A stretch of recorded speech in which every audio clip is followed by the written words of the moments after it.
بسم اللہ الرحمن الرحیم نحمده ونستعینه ونصلی علی رسوله الکریم۔ رمضان المبارک کے اعمال چل رہے تھے، ان اعمال میں سے ایک ہے تلاوت قرآن۔ آج صرف بات تلاوت قرآن رمضان کے اعتبار سے، یعنی تلاوت قرآن کا تعلق رمضان میں کیا ہے۔ کیا ہو گیا بھائی؟ اور رمضان المبارک میں تلاوت کا عمل کتنا کرنا چاہیے۔ ایک تو یہ ہے کہ تلاوت مستقل فضیلت کی چیز ہے۔ امام نووی رحمۃ اللہ علیہ نے لکھا ہے کہ افضل الاذکار ہے، تلاوت جو ہے تمام اذکار میں سب سے زیادہ افضل ہے۔ تو وہ تلاوت کے فضائل جو ہیں وہ تو انشاءاللہ تلاوت کے فضائل وہ الگ نشست انشاءاللہ کوشش کریں گے کل ہو جائیں۔ آج چونکہ رمضان سے متعلق ہے بات، رمضان کے بارے میں، رمضان کے اعمال چل رہے ہیں، تو رمضان مبارک میں تلاوت کا خاص اہتمام اور رمضان مبارک کے اعمال میں سے تلاوت ایک خاص عمل ہے۔ وجہ اس کی یہ ہے کہ قرآن پاک کا تعلق رمضان مبارک سے ہے، اور وہ خصوصیت ہے رمضان کی جو کسی اور مہینے کو حاصل نہیں۔ اللہ تعالیٰ کا ارشاد شہر رمضان الذی انزل فیہ القرآن، کہ یہ رمضان کا وہ مہینہ ہے جس میں قرآن نازل ہوا ہے۔ ابن عباس رضی اللہ عنہ فرماتے ہیں کہ لوح محفوظ سے سارا کا سارا قرآن بیت العزت پر ایک ہی رات لیلۃ القدر جو رمضان کی رات ہے اس میں اتارا گیا تھا۔ ظاہری بات ہے جس مہینے میں قرآن نازل ہوا ہے وہی مہینہ تو قرآن کا ہوگا۔ اسی طرح ایک وجہ اور بھی ہے کہ رسول اللہ صلی اللہ علیہ وسلم پر جب وحی شروع ہوئی ہے تو وہ بھی رمضان المبارک کا ہی مہینہ تھا۔ پھر ایک وجہ اور بھی ہے جو آپ صلی اللہ علیہ وسلم کی سنت سے معلوم ہوتی ہے کہ جب رمضان المبارک کا مہینہ آیا کرتا تھا تو آپ صلی اللہ علیہ وسلم حضرت جبریل علیہ السلام کے ساتھ قرآن پاک کا دور فرمایا کرتے تھے۔ بعض علماء فرماتے ہیں جتنا قرآن نازل ہو گیا تھا یہ دور اتنے قرآن کا ہوا کرتا تھا۔ تو بہرحال جو بھی تھا آپ علیہ السلام دور فرمایا کرتے تھے، اور جس سال آپ صلی اللہ علیہ وسلم کا انتقال ہوا ہے، وصال ہوا ہے، اس سال آپ صلی اللہ علیہ وسلم نے 2 مرتبہ جبریل علیہ السلام کے ساتھ قرآن پاک کا دور فرمایا۔ تو حضرت جبریل کا خاص طور پہ رمضان میں آنا اور آپ صلی اللہ علیہ وسلم کے ساتھ دور کرنا، اس سے بھی معلوم ہوتا ہے رمضان کو خاص تعلق ہے تلاوت قرآن کے ساتھ۔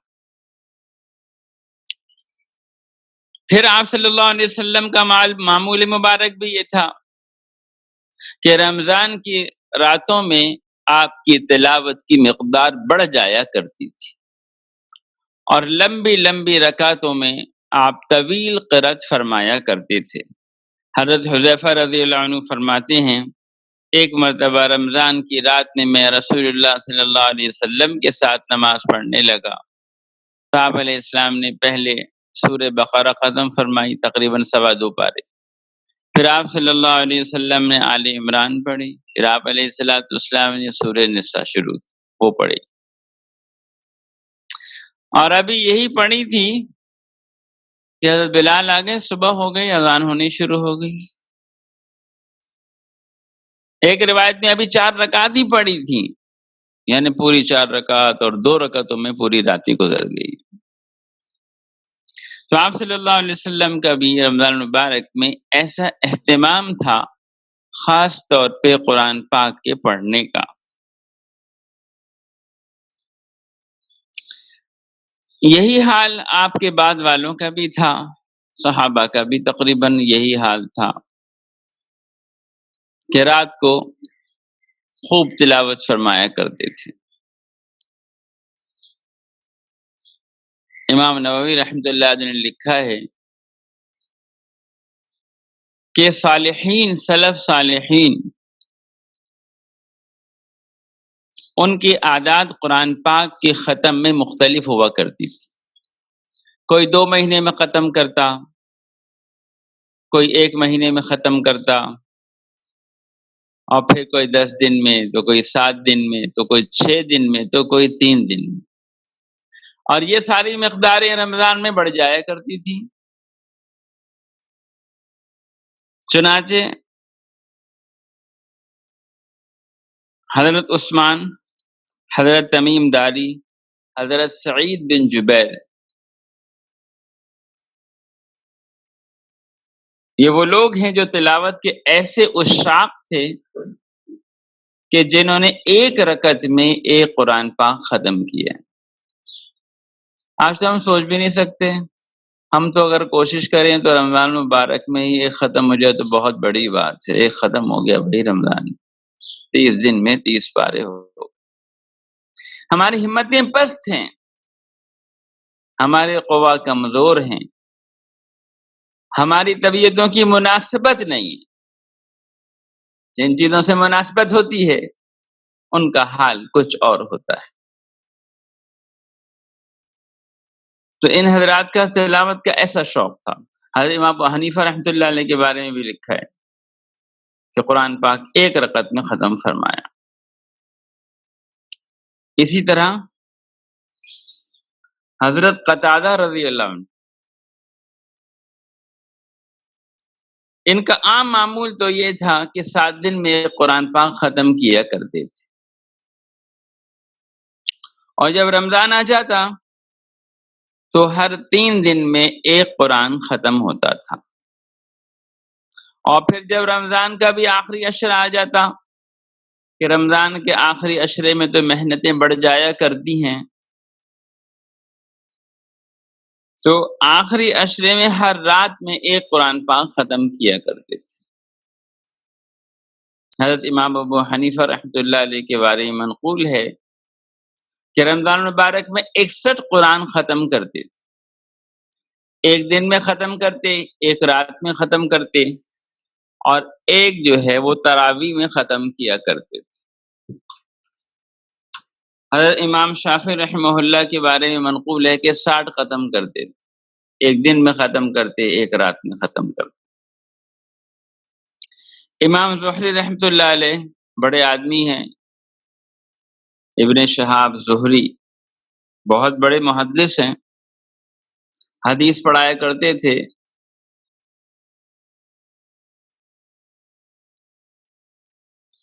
مشغولی حدیث میں زیادہ رہتی تھی، مگر جب رمضان مبارک آ جاتا تھا تو حدیث کی مجلس میں حاضری بند ہو جاتی، ختم، سب چھوڑ دیتے اور قرآن پاک لے کر تلاوت میں مشغول رہتے، گویا یہ مہینہ حدیث کا بھی نہیں، یہ تو تلاوت کا مہینہ ہے، قرآن کا مہینہ ہے۔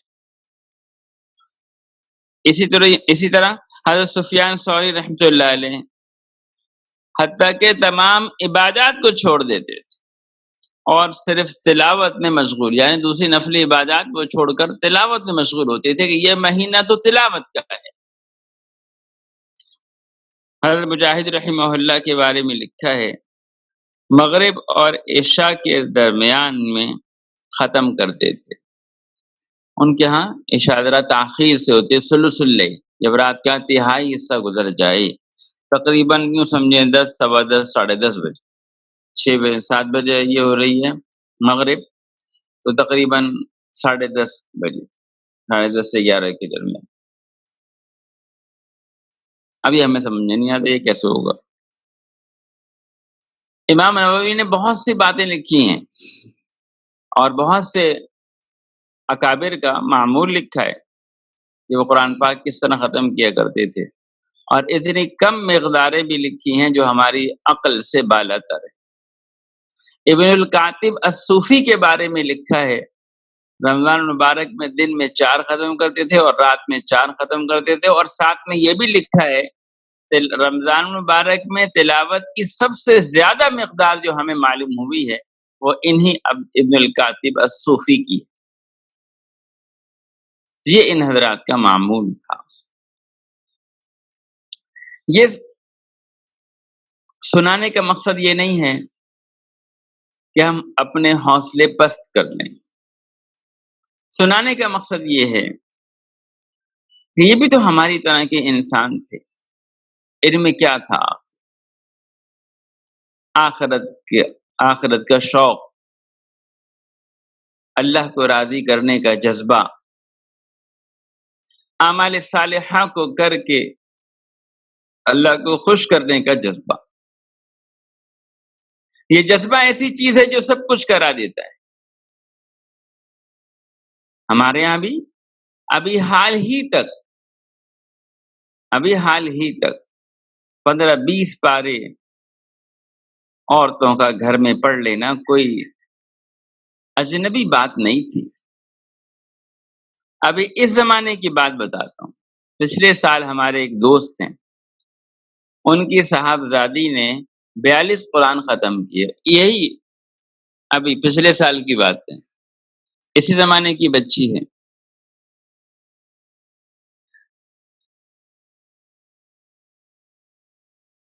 یہ سنانے کا مقصد یہ ہے کہ ہم سب اپنی محنتوں کو بڑھائیں۔ یہ قرآن کا مہینہ ہے، اس میں قرآن کی طرف رغبت اختیار کریں، اپنے کاموں کو کم سے کم کر کے جتنا ہو سکے، اگر ہم نے پچھلے رمضان میں 1 قرآن ختم کیا تھا تو بھائی اس دفعہ تو کم از کم 2 کی نیت تو کریں، اور اگر 2 کیے تھے تو بھائی 1 اور بڑھا لیں۔ جتنا ہم نے گزشتہ رمضان میں قرآن پاک ختم کیا تھا اس ختم کو اور بڑھا لیں، آہستہ آہستہ بڑھا لیں۔ ہمارے ہاں عموماً یہ بات بھی کہی جاتی ہے کہ رمضان المبارک قرآن پاک پڑھا نہیں جاتا، اور وجہ کیا ہے؟ ایک پارے میں 1 گھنٹہ لگ جاتا ہے۔ تو سوچنے کی بات ہے، کیا قرآن اتنا مشکل ہے کہ قرآن پاک کو 1 گھنٹہ 1 پارے میں صرف کیا جائے، لگایا جائے؟ اس میں قرآن پاک کی کمی ہے جو ہم بیان کر رہے ہیں، یا ہماری کمی ہے کہ ہم نے قرآن پاک کو پڑھ کر روانہ کر لیا؟ قرآن پاک تو اعلان کر رہا ہے کہ آسان ہے، وَلَقَدْ يَسَّرْنَا الْقُرْآنَ، ہم نے قرآن کو آسان کیا ہے، غیر ذی عوج، ٹیڑھا نہیں ہے، مشکل نہیں ہے کہ آدمی پڑھ نہ سکے، ہم نے تو آسان کیا ہے قرآن۔ ہم نے محنت نہیں کی قرآن پر، یہ ہم اپنی کمی بتا رہے ہیں کہ میں قرآن پڑھتا ہی نہیں، اس لیے مجھ سے پڑھا ہی نہیں جاتا۔ تو آج ہم اس رمضان میں یہ نیت کریں کہ ہم قرآن پاک کو پڑھیں گے، قرآن پاک کو سیکھیں گے، قرآن پاک میں روانی پیدا کریں گے۔ زیادہ سے زیادہ 1 پارے میں 20 منٹ لگنا چاہیے، بہت زیادہ، ورنہ 15 سے 17 منٹ میں 1 پارہ آرام سے ختم ہو جاتا ہے۔ جو لوگ روانی سے پڑھتے ہیں بس اتنا ہی ہوتا ہے۔ اگر ہم تھوڑی سی محنت کو بڑھائیں کہ رمضان کا مہینہ ہے، قرآن کا مہینہ ہے، بھائی قرآن پڑھیں۔ اور ایک بات اور میں عرض کر دوں کہ ہم یہ سوچتے ہیں کہ ذرا وقت ملے گا تو اطمینان سے بیٹھ کے تلاوت کریں گے، بہت سے لوگ اس دھوکے میں رہ جاتے ہیں، ذرا یہ کام کر لیں آرام سے بیٹھیں گے۔ نہیں، آرام سے نہ بیٹھیں، آپ ہم سب سلوٹوں میں کام کریں۔ ابھی نماز میں 15 منٹ باقی ہیں، چلو وضو کر کے تھوڑا سا 10 منٹ قرآن ہی پڑھ لیں۔ ابھی 10 منٹ ملے، 5 منٹ ملے، 2 منٹ ملے، تھوڑا قرآن پڑھ لیں۔ یہ تھوڑے کو بھی اگر ہم جمع کریں گے تو انشاءاللہ یہ بہت ہو جائے. تو یہ قرآن کا مہینہ ہے، اپنی رفتار کو اور روانی کو، رفتار کو بڑھانے اور روانی پیدا کرنے کا موقع ہے. اور اس دفعہ تو ہم ایسی نیت کریں کہ یہ اللہ کی کتاب ہم نے جو کھولی ہے رمضان میں، اب یہ ساری زندگی کھلی رہے گی. کوئی دن ایسا نہیں ہوگا رمضان کے گزرنے کے بعد بھی کہ ہم نے تلاوت نہ کی. یہ رمضان یہ تربیت کا مہینہ ہے، صبر کی تربیت ہے، صلہ رحمی کی تربیت ہے، ہمدردی کی تربیت ہے، تقوی کی تربیت ہے. تو تربیت کا مہینہ ہے. انشاءاللہ ان مضامین پر بات ہوگی، اللہ نے چاہا تو ضرور انشاءاللہ. تو آج قرآن پاک کا رمضان سے تعلق اور رمضان المبارک میں قرآن پاک کا پڑھنا زیادہ دن دور نہیں ہے، دور کی بات نہیں ہے. صرف 25-30 سال پہلے چلے جائیں، تھوڑا اور پیچھے چلے جائیں، تو گھروں میں معمول ہوا کرتا تھا ختم قرآن کا، اور بچے ایک دوسرے سے سبقت لینے مقابلے میں لگ جاتے تھے. فجر کے بعد سونے کا معمول نہیں ہوتا تھا، ہر گھر سے تلاوت کی آواز آیا کرتی تھی. بہترین موقع تلاوت کا، فجر پڑھتے ہی تلاوت، اور تلاوت کے بعد پھر آرام بھی کر لیں گے. آرام کہاں گئے، وہ تو گھر کی لونڈی ہے، جب چاہے پکڑ کے بلا لیتے. تو بہرحال ہم اس رمضان میں نیت کریں کہ اپنی تلاوت کو ہم بڑھائیں گے، کیونکہ تلاوت کا ایک موضوع ایسا ہے. آج جو رمضان سے متعلق میں نے ابتداءً ہی عرض کیا تھا کہ آج رمضان کے تعلق سے رمضان میں کیسا قرآن ہمیں پڑھنا چاہیے اور کیسا شوق ہمارا ہونا چاہیے، اور کس طرح لوگوں نے قرآن پاک رمضان میں پڑھا ہے. یہ میں نے چند مثالیں پیش کی ہیں تاکہ ہمارے اندر حرکت ہو. یہ مایوسی پیدا کرنے کے لیے نہیں، جب ہماری طرح کے لوگوں نے اتنی محنت کی ہے ہمیں بھی کچھ قدم بڑھانا چاہیے. اور جب قدم اٹھتا ہے تو اللہ کی جانب سے مدد آتی ہے، وہ اٹھتا ہے. جو نہیں اٹھتا وہ کبھی نہیں اٹھتا. تو آج جو رمضان مبارک سے متعلق قرآن پاک کے بارے میں عرض کیا تھا، انشاءاللہ کل ایک قرآن پاک کا حق کیا ہے، مسلمان کے ذمے قرآن پاک کا حق کیا ہے، اور دوسرے قرآن پاک پڑھنے سے اللہ تعالیٰ کتنے خوش ہوتے ہیں، یعنی فضائل قرآن پاک. تو چند باتیں انشاءاللہ کل کی نشست میں عرض کروں گا. اللہ تعالیٰ ہم سب کو عمل کی توفیق عطا فرمائے. الحمد للہ رب العالمین والصلاة والسلام علی رسولہ محمد وآلہ وصحبہ اجمعین. اللہم صلی علی محمد عبدک ورسولک وصلی علی المؤمنین والمؤمنات والمسلمین والمسلمات الاحیاء منهم والاموات. ربنا ظلمنا انفسنا وان لم تغفر لنا وترحمنا لنکونن من الخاسرین. یا اللہ محض اپنی فضل و کرم سے اس رمضان مبارک کو ہمارے لیے چین کا، سکون کا، عافیت کا، اپنی قربت کا، اپنی محبت کے عطا ہونے کا سبب بنا لیجیے. اے اللہ اپنی رحمت سے عافیت، سہولت، یسر کا معاملہ فرمائی، ہر قسم کی خیر کو مقدر فرمائی، ہر شر فتنے سے محفوظ فرمائی.